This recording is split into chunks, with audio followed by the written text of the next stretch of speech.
Welcome back, guys. Today in this video I'll be showing you step by step on how this POS machine works and how to operate it as well. In previously I dedicated a whole playlist on how to make use of the previous version of the POS terminal. This is a new model and a new type, a full screen Android operating system of this type of money point POS machine. So firstly, we understand that this POS machine is a full screen, unlike the previous type that has a touch on at the top and some buttons at the bottom. So here this terminal comes with a Type-C charger for you to charge, and here, just like the previous one, this is the space for printing out receipt and where you put in papers. And then here it comes with a camera as well, and here you can open to see where the battery is. This is the inbuilt battery that comes with it, and we have the two slots for SIM card, for SIM 1 and SIM 2. So this terminal comes with a 4G network. Comes with a 4G network and has this button, a power button that you can use to turn on and turn off this terminal. So while you have this function of back, just like your Android phones, you have this back, minimize, and then more options. So on the screen you have the access to settings, calculator, and some other apps, especially the MoneyPoint POS app. Then here, just like your Android device, you can simply scroll down to turn on your data, Bluetooth, or even Wi-Fi when you want to connect to your phone network if you don't have a SIM card on this terminal. So now let's get in to the MoneyPoint POS machine and see how to make use of this app to carry out all the POS types of transactions that we have on this list. So first thing, you have an account number here, an account dedicated to your connected to your bank account, this MoneyPoint business account. Anytime customers send money to this account number, you receive this money in your main balance directly. So then the next option is where you click on purchase. This purchase is where you want to withdraw, input the amount you want to withdraw, insert an ATM card, and then click on next, and it will ask for a place where you select whether a default savings account or a current account. And then the next thing is to give the customer to input their ATM card password, and then you have a successful transaction. Now the next thing I'll be talking about is the transfer option. So this is when you want to send money from your account to your customer. So here you input the amount you want to send, and when you scroll down you enter the customer's account number, and once the account number has been imputed, then you scroll down to select the bank, and then it will automatically generate the customer's account name. Once you confirm this is correct, then you click on continue, and it will prompt you to a place where you input your transaction pin. And once you input it, you click on submit to submit this transaction and to make it a successful one. So that is how to make a transfer using this terminal machine.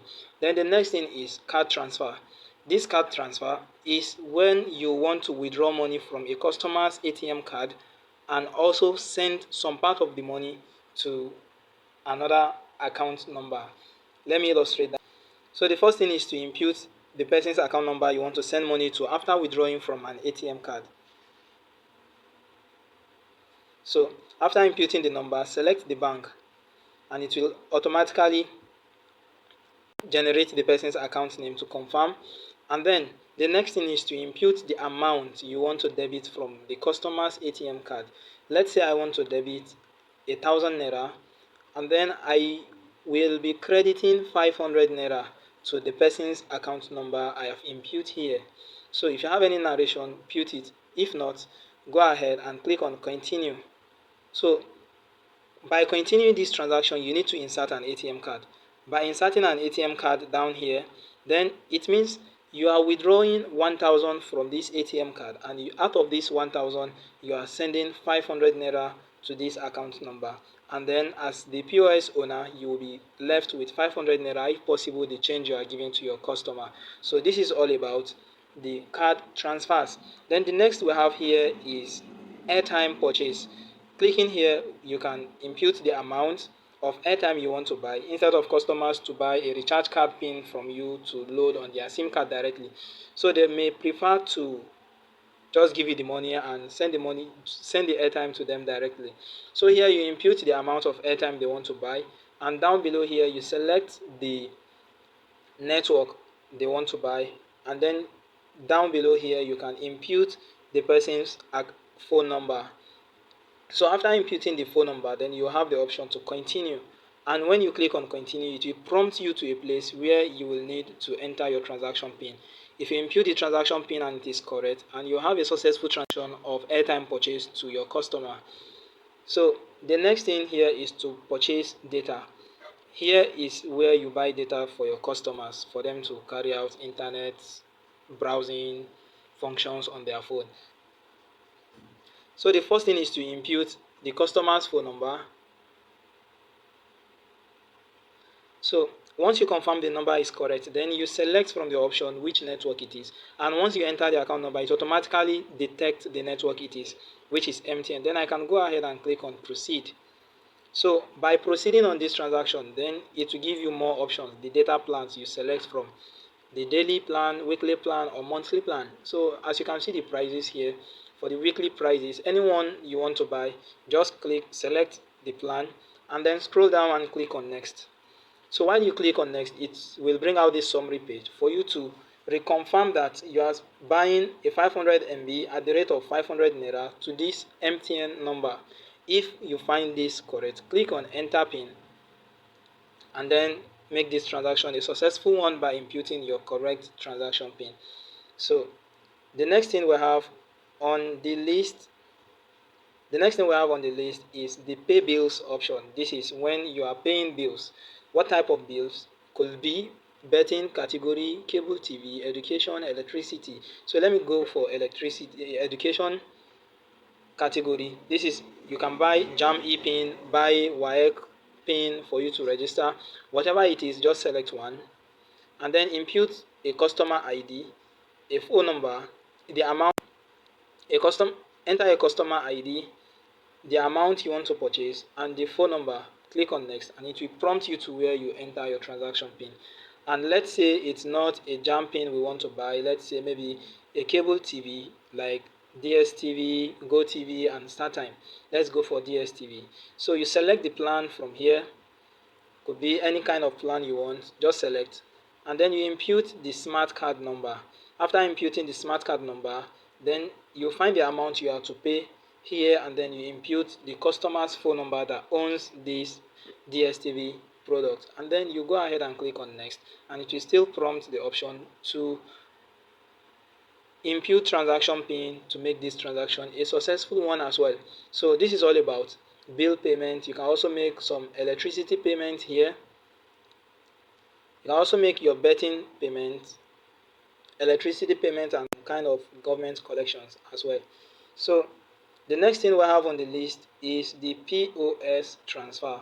This is another way of receiving payments in your account. So if customers send money to this account, the money will come here under the POS transfer. So you have accepted transfers, you have declined transfers, you have pending transfers. So any customer that is sending money to you newly, it will come to pending transfer. As they are sending money to you, the money will not enter your account directly until you come here and select where you can either accept or reject a payment. So, and by the time you accept a pending payment, the money will be credited to your account directly. But if you reject, the money will be sent back to the owner of that money. And all accepted transfers will be shown here, and you can see the amount that has been accepted so far on this day. Then down below here you have declined transfers. Now the next thing I will be talking about is the check balance. So this option, you can use this to check the customer's account balance. So you can select the type of account it is, be it a savings or current account, but it is always advisable to click on default. Then you'll be required to insert an ATM card. So after inputting an ATM card, it will give a prompt where the customer will input their ATM card PIN. So once the PIN is being inserted, Then the customer's account balance will display on the screen, and if possible you can print out the receipt for them. So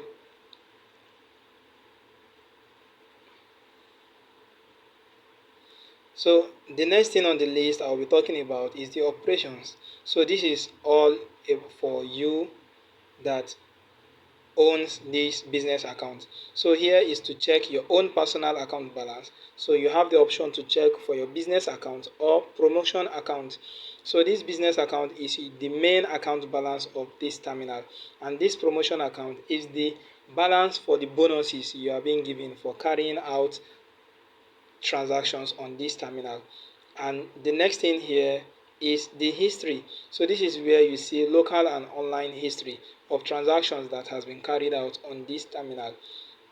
So you can use this to track any kind of transactions you are looking for, no matter how long the transaction has been carried out. So it's cool. You have the option to filter by transaction type, maybe a kind of deposit or a purchase transaction, and then the transaction status, is it a successful one or which one? Then you can choose the date range. Is it within the last 7 days or within the last 30 days? And you can apply filter for it to bring out the list of transactions that you have carried out in this period in time. Then that is all about the history. So the next thing I'll be talking about is the dispute. So this is where if you are, in case you have any kind of transaction that went wrong and you need to contact the customer care, or you have already contact the customer care to help you with the transaction, to find out the likely issues that might have happened about the transaction. So under this dispute is where you will see the under this dispute is where you will come to track your queries about the transaction you have issue with.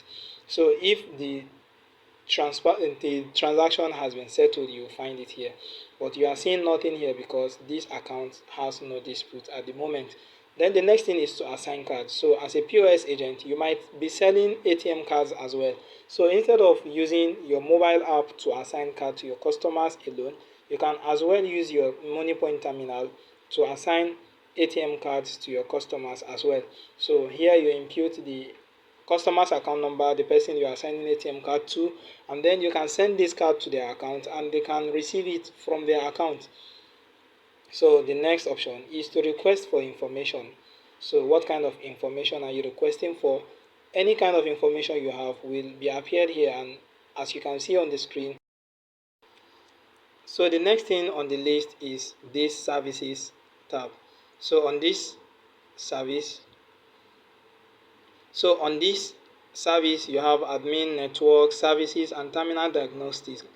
So you can click on admin to see what you have there. So this is where you want to sync your transaction, download keys, and the device sounds.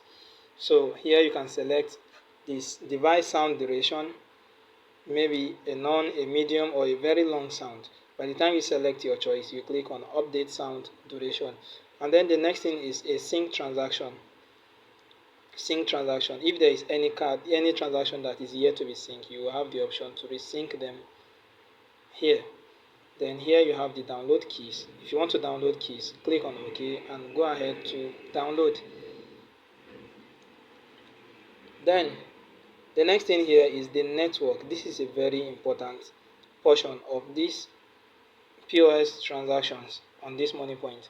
So to carry out any transaction in this account, you want to be sure that the success rate of each banks are on green before you carry out the transactions. So this is where you check for each bank and the network, for MasterCard, for Visa, for Valve, or for deposit. So as you can see, all the ones in green are in good condition. You can send to them, no problem. But the ones in red or yellow, they are high tendency for you that if you carry out this transaction, the transaction may fail, and it can even result in a failed transaction that will debit your account. And I'm sure you can't afford to do that. So before you carry out any transaction, kindly make sure that you check the success rate of the bank you are sending money or withdrawing money from. So, and then the next thing, service. If you want to print your last receipt print end of day transaction, or you need the device information, any information about this terminal that you are making use of. So this is all about the different tabs you have available on your MoneyPoint terminal. I hope you find this video helpful. If you have any question, kindly drop them in the comment section. And if you find this video helpful, kindly give it a thumbs up so that other people can see videos like this as well. Then also consider subscribing to the channel. Thank you for watching. See you next time.